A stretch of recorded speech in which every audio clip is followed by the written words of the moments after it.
नमस्कार दोस्तों, बहुत बहुत स्वागत है आपका हमारे इस YouTube चैनल में, जिसके माध्यम से हम आपको बहुत सी पौराणिक कहानियाँ सुनाते रहते हैं।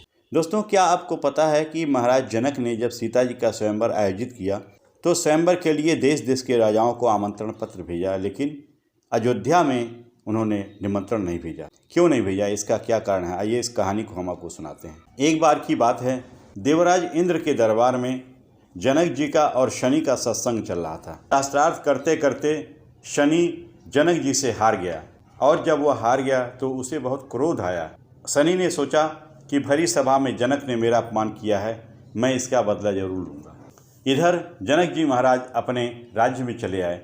जनक जी महाराज ऐसे राजा थे जो हमेशा इंद्रपुरी जाया करते थे, और इंद्र के दरबार में जब चाहे तब वो जा सकते थे और जब चाहे इंद्र को बुला सकते थे। जनक जी महाराज को अपनी पुष्प वाटिका बहुत ही प्यारी थी, क्योंकि उस पुष्प वाटिका में जो फूल खिलते थे वह कभी कुम्हलाते नहीं थे, और स्वर्ग की अप्सराएं भी उस पुष्प वाटिका में आती थीं और पुष्प लेकर के स्वर्ग चली जाती थीं। उस पुष्प वाटिका में केवल महिलाओं का प्रवेश ही था, पुरुष का प्रवेश कदापि नहीं था, वर्जित था। एक बार शनिदेव ने सोचा कि पुष्प वाटिका जनक को बहुत प्रिय है, तो मैं क्यों न इस पुष्प वाटिका को नष्ट कर दूं। यह सोचकर शनिदेव जनकपुरी के ऊपर आए और उन्होंने पुष्प वाटिका पर कुदृष्टि डाली, और पूरी की पूरी पुष्प वाटिका जलकर भस्म हो गई। जब यह खबर जनक जी महाराज को लगी तो उन्हें बहुत चिंता हुई। उन्होंने अपना भोजन पानी छोड़ दिया, क्योंकि वह पुष्प वाटिका को बहुत प्रेम करते थे। कई दिनों तक, महीनों तक जब उन्होंने भोजन ग्रहण नहीं किया, और उन्होंने अपने गुरु याज्ञवल्क्य जी को सूचना भिजवाई और निवेदन किया कि वह दरबार में उपस्थित हों। जनक जी महाराज ने गुरुदेव के सामने अपनी बात रखी। गुरुदेव ने कहा कि एक उपाय है, कच्चे सूत से कच्चे घड़े को बांधकर और जनक वाटिका में ही जो कुआं है उसमें से पानी निकालकर जो इस वाटिका में छिड़क देगा, उससे पूरी की पूरी वाटिका फिर से हरी भरी हो जाएगी। यह सुनकर राजा ने ढिढोरा पिटवाया और देश देश के राजाओं को आमंत्रित किया, परंतु कोई भी यह काम पूर्ण नहीं कर सका, क्योंकि कच्चे सूत को जब घड़े पर बांधते थे तो कभी कच्चा सूत टूट जाता था, नहीं तो घड़ा टूट जाता था, और अगर बच भी जाता था तो जैसे ही घड़ा पानी में जाता था तो एक दो बार हिलाने के बाद घड़ा पानी में गल जाता था। महाराज को बहुत चिंता हुई, क्योंकि कार्य सिद्ध नहीं हो रहा था। उन्होंने फिर गुरुदेव से कहा, गुरुदेव कार्य तो पूर्ण नहीं हो रहा है। तब याज्ञवल्क्य जी ने कहा कि तुम एक बार अयोध्या में भी संदेशा भिजवाओ, क्योंकि तुमने अयोध्या में संदेशा नहीं भिजवाया। दशरथ जी ने देखा, पत्र को पढ़ा।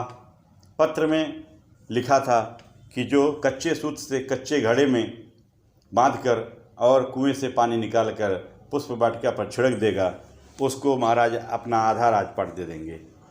दशरथ जी ने सोचा कि यह तो बहुत कठिन कार्य है, और यदि हम गए और यह कार्य पूर्ण नहीं हो पाया तब तो सूर्यवंश की पूरी साख मिट्टी में मिल जाएगी, और यदि मैं नहीं गया तो भी कायर कहलाऊंगा।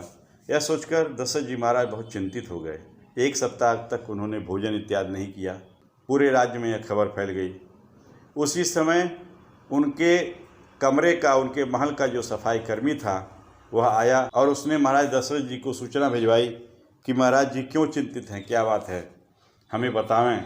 किसी ने जाकर महाराज दशरथ जी को सूचना दी कि आपके महल का सफाई कर्मी आपसे मिलना चाहता है। महाराज दशरथ उसको बुलवाते हैं और उससे पूछते हैं कि क्या बात है। तो सफाई कर्मी कहता है कि महाराज, आप एक हफ्ते से भोजन इत्यादि नहीं किए हैं, और ऐसा कौन सा संकट है जिसके कारण आप चिंतित हैं, हमें बतावें। दशरथ जी ने कहा, तुम्हें कैसे पता चला कि मैं एक हफ्ते तक भोजन नहीं किया हूँ? तो उसने कहा कि प्रभु, मेरे पिता, मेरे पूरे खानदान आपके महल की सफाई करता रहा है, और आपके भोजन करने के बाद जो प्रसादी बचती है पत्तल में, उस प्रसादी को और उस जल को ही मैं ग्रहण करता हूँ। आज तक मैंने वही अन्न जल खा करके मैं अपने शरीर को पुष्ट किया हूँ, और एक सप्ताह से मुझे भी भोजन नहीं मिला है, इसीलिए मुझे पता है कि आप एक सप्ताह से भोजन नहीं किए हैं। तो दशरथ जी ने उसको बताया कि ऐसी ऐसी बात है और तुम क्या कर सकते हो। तो उसने कहा कि सरकार, मैं जनकपुर जाऊंगा और मैं यह कार्य करूंगा। इतना कहकर वो सफाई कर्मी जनकपुर में चला गया।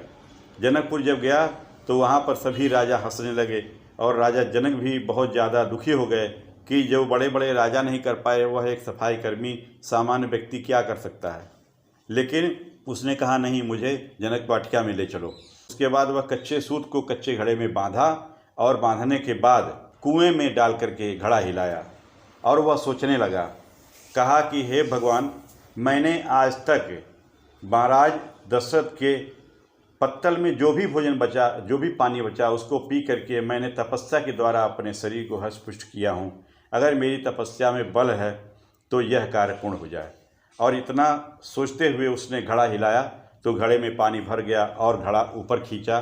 खींचने के बाद उस घड़े को हाथ से पकड़ा और पूरी जनक वाटिका में, पुष्प वाटिका में उसने जल को छिड़का और फिर से पुनः जनक वाटिका हरी भरी हो गई। यह देख करके जनक जी बहुत प्रसन्न हुए। इसीलिए सीता स्वयंवर के समय जब उन्होंने सीता जी के विवाह के लिए सभी राजाओं को निमंत्रण भेजा तो दशरथ जी को नहीं भेजा, क्योंकि वह सोचने लगे कि यदि अयोध्या में निमंत्रण भेजा और कहीं फिर अयोध्या का कोई सफाई कर्मी आकर के धनुष तोड़ दिया, तब तो मुझे अपनी बेटी का विवाह किसी सफाई कर्मी से करना पड़ेगा, किसी कारिंदे से करना पड़ेगा, और जबकि मेरी बेटी का विवाह तो किसी राजा से होना है। यह सोच करके उन्होंने दशरथ जी को संदेशा नहीं भेजा। यह संयोग ही था कि प्रभु श्री रामचंद्र जी और लक्ष्मण जी विश्वामित्र जी के साथ संयोगवश जनकपुरी पहुँचे और उन्होंने धनुष को तोड़ा और सीता जी के साथ स्वयंवर रचाया। इस तरह से आपको हमने ये कहानी सुनाई। आपको ये हमारी कहानी कैसी लगी कमेंट करके ज़रूर बताइएगा। मिलते हैं आपसे किसी और कहानी के साथ, तब तक के लिए जय श्री राम।